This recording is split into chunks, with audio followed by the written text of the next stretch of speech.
We had Viper, which is today it's a 6.5 foot long vertical takeoff fighter jet.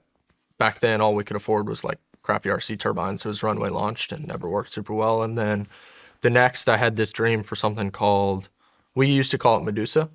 It was this big tail sitter drone. So 1,000 mile range, but a tail sitter that would go take off, do ISR, do strike, and then come back and land. A big part of our philosophy has always been decentralization. Like the next era of warfare, one of the only things I think you can say with confidence right now is that strike is much easier at long range. And so defending centralized assets, ships in the ocean, aircraft on the runway, even 2,000, 3,000 miles away, becomes so much harder. And so our big emphasis, one of them has always been on this decentralization. Like how do you have things take off vertically? How do you have things only require 2 operators so that you and I can walk outside, launch something, and be gone by the time they figure out where it came from? So that was Medusa. And then the third, and this plays into the decentralization bet, but again was a bad bet, was something called Prometheus, which was, and this was actually done up in Boston. So this work, the first 2 I described were happening down in Austin. The other one was up in Boston, was basically an aluminum hydrogen generator.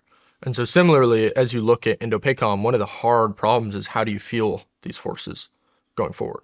And so one of the big things we're focused on is how do you actually generate fuel at point of need? Now, so you're kind of taking a very complex problem you're also thinking about all the logistics and everything that go along with the products that you're making. That's where are these other companies doing that?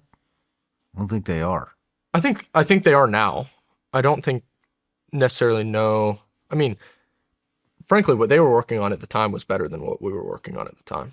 Because the aluminum thing was, maybe we thought through one specific niche area of the problem very well, but the rest was actually not great. I would say we do take probably a more full stack approach to things.